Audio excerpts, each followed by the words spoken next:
Hello everyone, welcome to Toyeen Talks. Wow. How are you doing? Anyway, checking koko kin now. Ẹ̀yin èèyàn gidi, èèyàn pàtàkì. Thank you all for watching. Thank you for following us. And if you're new here, we say you're welcome. Thank you for joining us.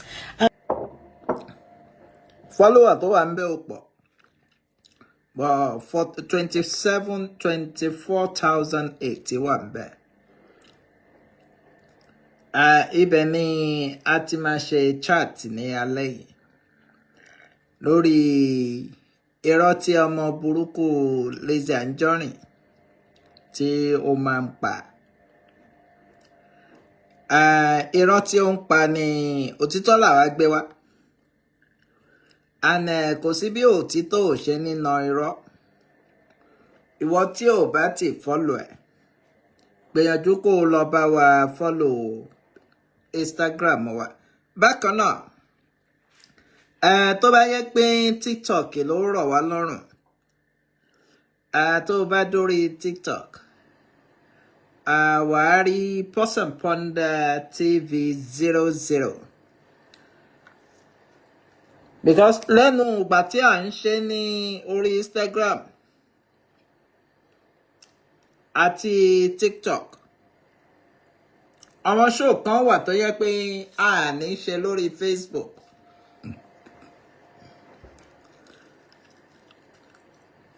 Ṣùgbọ́n a gbé lọ sórí Instagram. Àwọn èèyàn tí wọ́n máa ń wò pé bẹ́ẹ̀ àwọn èèyàn ló ń tọ́, ó ti ń yé àwọn náà pé kò ń ṣe pé àwọn èèyàn ló ń tọ́. Lizzy Anjorin fún ìyá ẹ̀ ló jájẹ bí ìyá ẹ̀ náà ṣe jàkú nìyẹn. Ó ti ń yé ọ̀pọ̀lọpọ̀ àwọn èèyàn. Because nǹkan tẹ́ a kọ̀ ní ìdí ni pé ẹ̀yin èèyàn náà la ní ìdí pé kẹ́ ẹ follow page. Tẹ́ ẹ bá ti wá ń follow page ẹ wá máa share sọ́wọn tí kò yé. Gbọ́ nǹkan tí mò ń sọ. Ẹ máa share sọ́wọn tí ò yé pé torí àwọn èèyàn ní wọ́n lè fi ọmọ yín lẹ̀. Kí ló dé? Wá share sí pé rárá ọmọ yìí ló ya wèrè láti inú oyún torí wèrè ló bí. Pé kò ń ṣe pé wọ́n dì mú, òun gan ló ń fa wàhálà. Kò ń ṣe pé èèyàn kan rí ti ẹ̀rọ. Òun lá ní wọn ò níṣẹ́. Á ní wọn ò níṣẹ́, òun náà ò níṣẹ́ o. Monetization ló depend lé lórí o. Torí wàá rí ajáde lẹ́ẹ̀márùn-ún. Ǹgbọ́ any business person wo lórí dára wá jókòó. Dára ní mo ń tajà mí nì. Ọjà wèrè wo ló ń ta ẹja wo ní Sáràtà ń tà? Ẹ bèrè pé ọjà wo ní Sáràtà ń tà? Ọjà tó yẹ pé ààrin èèyàn kan tó wọnú ṣọ́ọ̀bù ẹ̀ rí pé mo fẹ́ rajà. Nǹkan tó ṣẹlẹ̀ ní pé ó láìkì kó máa búlì. Láti ìgbà tá a ti jókòó sórí ọ̀rọ̀ ẹ̀, a ti fi hàn wá pé kó tó dé orí social media, orí Facebook, ohun tí ó mú ní àyò, wàá máa wò pé Ìyábọ̀ Òjó lẹ́ni, Ìyábọ̀ Òjó lọ́la. Ohun tó mú ní àyò ní pé kó máa búlì àwọn òṣèré tíátà. A ti ka mélòó fún wa náà àwọn òṣèré tíátà tí ó búlì. And lára nǹkan tó fẹ́ ṣe ni pé kókó gbogbo ọláyà jẹ. Pé tí wọ́n bá fẹ́ sọ̀rọ̀ báyà ní ẹ fílẹ̀ o, mo ò fẹ́ wàhálà o. Irú àwa ń sè, àwa láìkí wàhálà. Ó yẹ pé a kọ̀ láìkí wàhálà à ń wájà. Bọ́ tó bá wá wájà wà bá ń lẹ̀. Mo ò níra wájà ẹ̀. Ṣùgbọ́n tó bá wà bá ń lẹ̀ lómìnira. Kó dẹ̀ fílì sílẹ̀. Mo ní mo ní fílẹ̀ nítorí òun ló kọ́ wá. Kò bá àṣà kó má sọ̀rọ̀ mọ́, a máa kó bọ́lọ̀ ni. Bí ọ̀rọ̀ mi, bí mo ṣe ń sọ, ẹ bèrè pé kí ni Saheed Balógun ṣe fún? Kó mọ̀ pé Ìyábọ̀ Òjó nìkan kọ́ ló ti ń gbógun tì láyé alálùmọ́lẹ̀. Saheed Balógun ṣe fún nígbà tí ó máa sọ̀rọ̀ Saheed Balógun ó ní mo ò fẹ́ rántí dáadáa torí ẹ̀ mo ò ní parọ́ mọ́ ṣùgbọ́n ó sọ bí ìgbà tó jẹ́ pé Saheed Balógun ó ṣe òun mú déètì kan pé àwọn fẹ́ ṣe premier nǹkan tó sọ fẹ́mi lèmi ń sọ ó ní àwọn fẹ́ pe Wàsíù Àyìndé òun náà wá lọ bá Wàsíù Àyìndé pé àwọn náà tún mú déètì kan ó ṣàròjọ yẹn yánmayànmá nǹkan tí yẹn ṣe fún nìyẹn o látara ẹ̀ wàá máa wò pé ajáde lẹ́nu á ní K1 kíní kan irọ́ kò gbèjà K1 o torí ó ń sọ ń gbà yẹn pé K1 sọ̀pọ̀tì Saheed Balógun ó gbọ́ pé K1 nígbà yẹn sọ̀pọ̀tì Saheed Balógun lórí premier kan ò ṣe premier kan ọ̀rọ̀ tí mò ń sọ yìí ayé Saheed Balógun tí Saheed Balógun bá gbọ́. Rónkẹ́ Òṣòdì Òkè kátẹ́ ẹ̀ sọ pé òkè Ìyábọ̀ ní lọ́wọ́ àbí wàá bẹ̀rẹ̀ pé Rónkẹ́ Òṣòdì Òkè kí ni ó ṣe fún kí ni Rónkẹ́ Òṣòdì ṣe fún kí ni Fathia Balógun ṣe fún kí ni Rẹ̀mí Sùrùtù ṣe fún Tóyìn Ìmàkù tó ń pariwo yìí náà kí ló ní ó ṣe fún wọn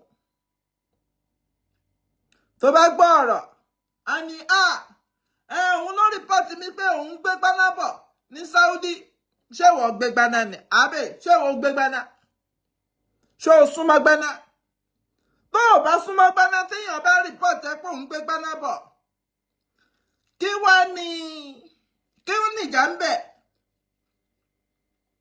ẹ̀yin tẹ́ ń gbọ́ mi ń sìn òun travel wọ́n wá ní òun gbé gbaná bọ̀ ṣé wàá wà wọ́rì tó o bá ń ṣo ní gbádà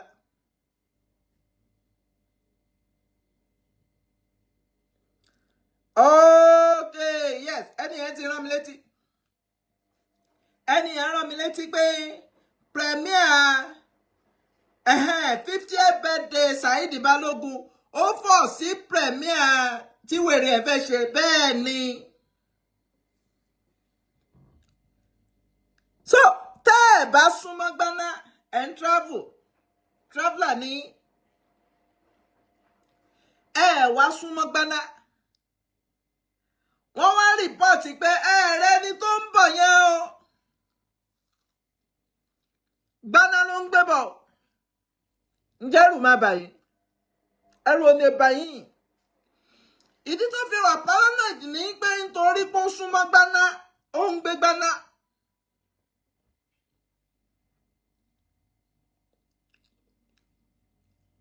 láìsí ẹ̀rí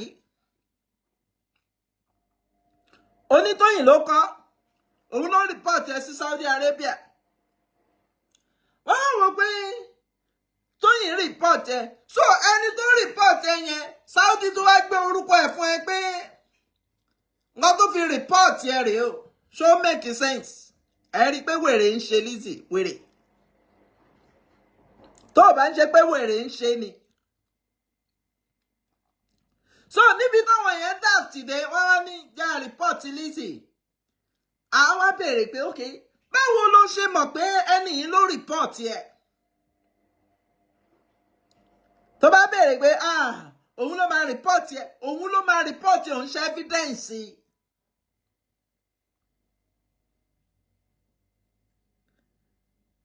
téèyàn ò bá gbégbá náà kò yẹ kó o wà paranoid pé wọ́n rìpọ́ọ̀tì ẹ̀ kó o gbégbá náà tó bá jẹ́ pé o ò gbé gbaná lóòótọ́ tó bá jẹ́ kò ń ṣo ní gbaná.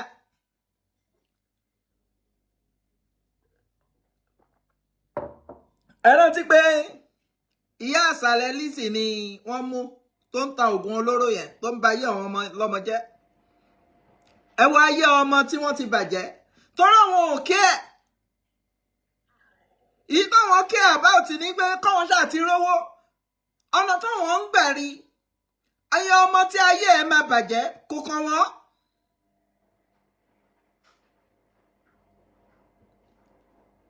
nígbà tí Tóyìn Ìmẹ̀kú náà máa sọ̀rọ̀ ó ní láàyè òun bóun rí Lizzy rí ní ayé òun ẹ̀ẹ̀mejì lòun rí. ó ní ẹ̀ẹ̀mejì lòun rí. kéèyàn wá ríyàn lẹ́ẹ̀mejì ó wá ń gbógun tì í. kó tiẹ̀ wá wò ó ní 2019 tí wọn náà bá wò jà yẹn. tí wọn bá wò jà yẹn wọn náà á wò pé ṣé wọ́n máa ń fi ilé alágbo wọ́n máa ń fi búyàn ni. ìyàn bímọ sílé alágbo ẹlòmíín bímọ sí hospital ṣebí kọ́mọ ti jáde ní àbí wèrè lọ́mọ yìí ni. ẹ wo bí tí wèrè ẹ ti bẹ̀rẹ̀. ó bímọ sílé alágbo right? èèyàn bímọ sílé hospital. èyí tó pàtàkì ni pé kọ́mọ ti jáde. kò ń ṣe ibi tọ́mọ bá bímọ sí ibi tó bá bímọ sí ló determine future ọmọ. kò ń ṣe ibi tọ́mọ bá bímọ sí bóyá alágbo ni àbí hospital ló determine. ẹlòmíì á bímọ sí Amẹ́ríkà. a tún kábàámọ̀ pé mo ṣe wá bímọ sí Amẹ́ríkà. gbọ́ mi ẹlòmíì á bímọ sí Amẹ́ríkà ọmọ ẹ̀ á dẹ̀ ya ọlọ́run má jẹ́ ọmọ yóò ní ya ìyàkuyà ọmọ ẹ̀ á ya ìyàkuyà. a rí àwọn ọmọ onílùú l'Amẹ́ríkà ní UK káàkiri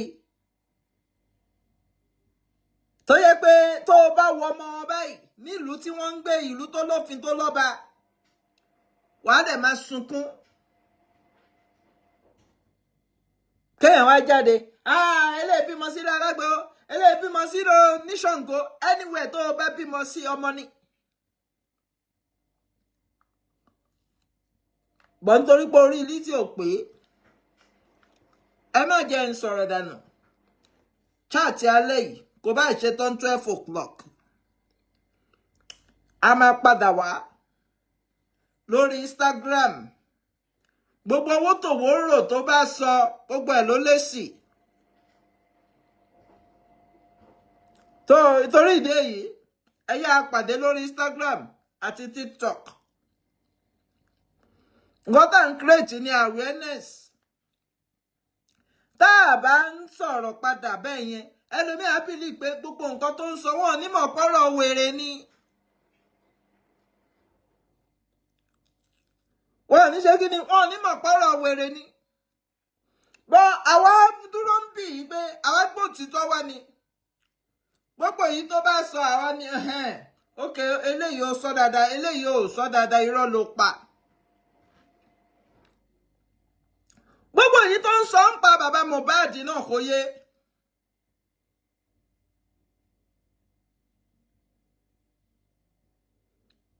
kò ṣe kí ni kò yé. òun ń ṣiṣẹ́ Yomi Fabiyi ni àwọn máa wá correct ẹ̀ torí ó ń sọ̀rọ̀ kan nígbà tí wọ́n ní kí bàbá yẹn padà nígbà tí wọ́n ní kó padà gbogbo ẹ̀ la máa ṣàlàyé fínífíní torí kò sí in position láti sọ ṣebí ó ṣáà ní òun ṣe blogger. àwa tá à ń bá ọ̀rọ̀ yẹn lọ láti bẹ̀rẹ̀ la mọ̀ bó ṣe ṣẹlẹ̀. Ìwà àti Yomi bá papọ̀ ẹ máa sọ̀sọ́kúsọ. àwa kan wá dúró pé náà a set it straight pé bó ṣe ríre. ẹ jẹ́ àpàdé bóun kó lè má kúrò ní alẹ́ yìí kó kúrò ní òru tó bá di àárọ̀ á padà wá but alẹ́ yìí la máa ṣe tó bá ti ṣe tán á padà wá bó ṣe jẹ́ nìyẹn. ṣùgbọ́n ẹ lọ follow Instagram Pause and Ponder TV lórí Instagram ó dàbọ̀.